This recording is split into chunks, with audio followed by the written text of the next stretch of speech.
The inventor was frustrated. He had spent years, decades, researching the nature of time, and his work had finally come to fruition. He had invented a, theoretically, functioning time machine. With this, he knew he could silence all the naysayers who had repudiated the underlying goal of his research. They had told him, time without number, that time travel was impossible.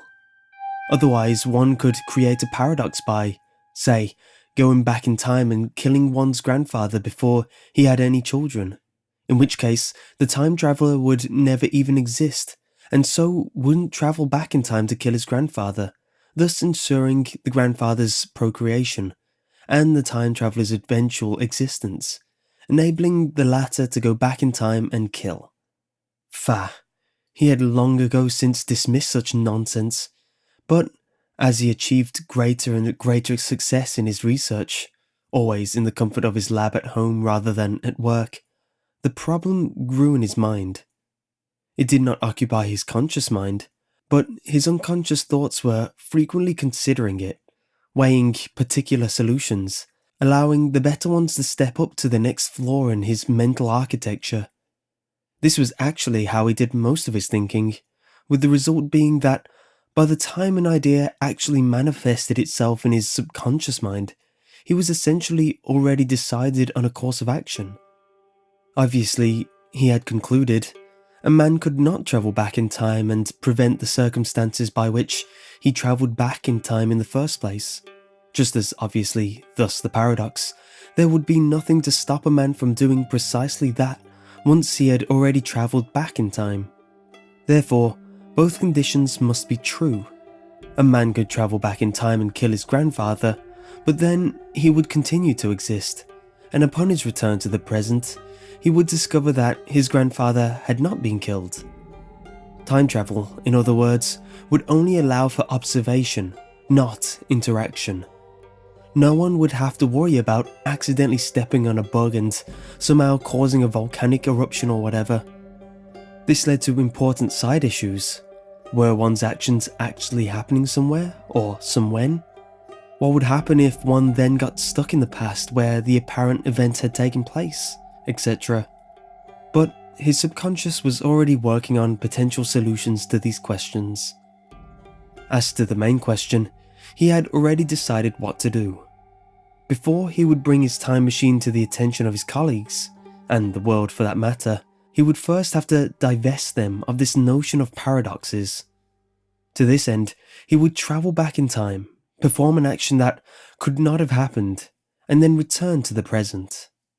He would do this with other people so they could verify that he had, in fact, done the impossible act in the past without endangering the present in any way.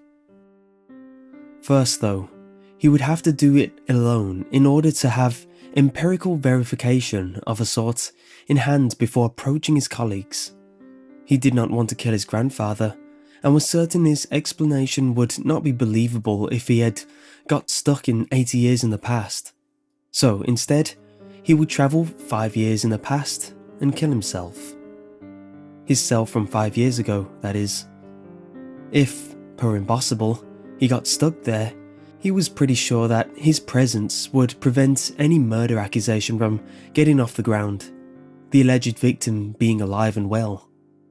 He took his time machine, which was about the size of a shoebox, and a pistol into the hallway outside his lab, turned the number dial on the time machine to 5, the units dial all the way up to year, the directional switch to past, and activated it. Not much changed, but he hadn't expected it to.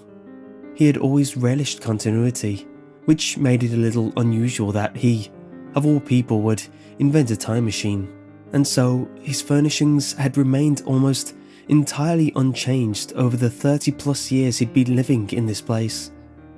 He expected to find himself at work in his lab, and so walked over to it. The door was open a crack, and he was able to look in and see that, yes, he was indeed sitting at the desk, looking at something.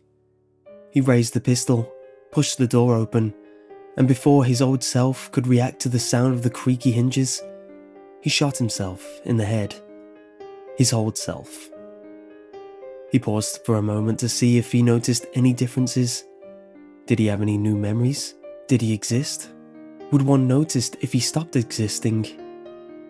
At this last thought, he chuckled, stepped into the room, and then pushed the return button on the time machine. Apart from the disappearance of his body, his old body, and the door closing most of the way behind him, nothing changed. After pausing again to see if he had noticed any differences, he didn't. He went over to his desk to record the results of his experiment. He looked at the time machine and called up the exact coordinates it had recorded and begun writing them down. But something was wrong. The coordinates were not what they should have been, not even close. As he finished writing them down, he looked back at the time machine to see what the problem was. The first thing he noticed was that, although he had pushed the directional switch down for past, the switch was sticky and hadn't clicked over. The second thing he noticed was that, while he had turned the category dial all the way up to year, he accidentally pushed it too far, and since the dial had no stopper, it reset to the smallest unit. He hadn't travelled 5 years into the past. He had travelled 5 minutes into the future. And behind him, the door hinges creaked.